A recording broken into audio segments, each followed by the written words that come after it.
Kaltıran. Gelen de köpeği olur. Otur stadı. Otur diyen ben ha.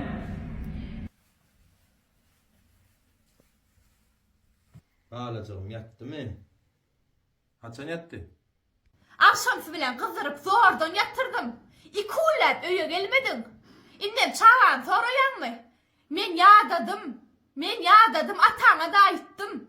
So, yan çağır yatırana mengden o. Yuvarı şukurlu tuzdur yanadır. Atağıma ne yapçın ayttın ha? Ne mi ödün ayttam düşünemek mi? O yası bir çeni yattın yüreğine ağırdık. Görmeden ben ödüm aytta kızdıram oldu. Kaçana, çelime sen can atıp getireyim. He? Gör telefonun neçe SMS, neçe can vardı. Dur sen beni bloğa salon olayım, sen ulan eşitmesin. Tamam, dinle şer gözle düyten. Sen şunun var ya, ayırılın olsa ayırıl. Hedir atan seni kovayır ya. Yürü saltıran. Gelen de köpeği olur. Otur stadı. Otur diyen ben ha. Oh, selamun aleyküm atı. Olmayan ne kaharlı bu? Kaharlı olsun da. Edip görüyorsun da atın ne mi? He?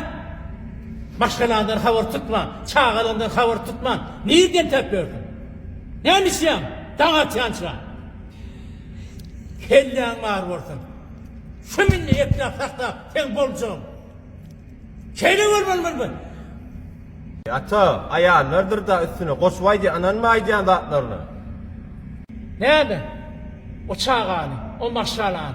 O neyin burnundan getirip verdi? He? O neyin sana ağlıp burnundan getirdiği varıp verdik mi? Teretmeliler sen maşalağına. Ne be gözün mü ölür diye? Tırıyır ustadı. Doğru Atacan, doğru. Kaharlanma sen. Doğru atam, arkayın mol. Kendin nerede atman atam. Kaharlanma davlayının. Oyunuma bidirek kaçın. Mehribanlar bana öyme geçittirme. Geçittir.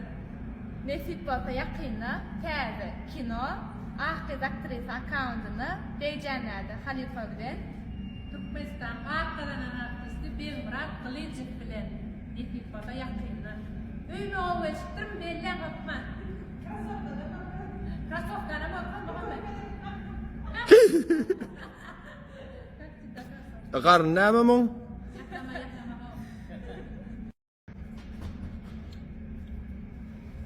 Hay, sıfatım var. Tamam atam. Gel, geç otur.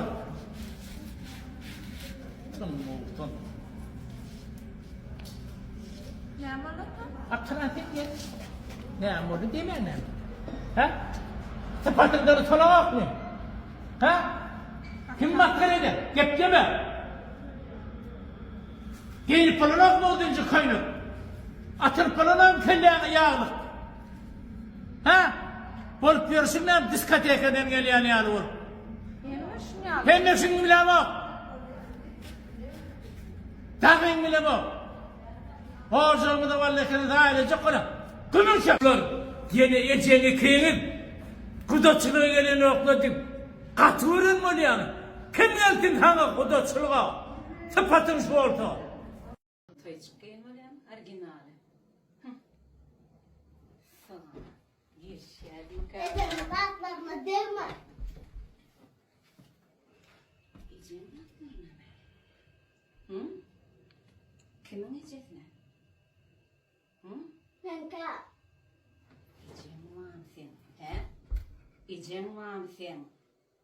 Neyme men gözümün içine seyredip dursun. Hı? Gurle de. Gurle var. Ne? Al. Yıkan iplek koy. İçtin mi? Mana sere. İplek koy. Eğer ecen rahatları gitti ya. Ne geçer?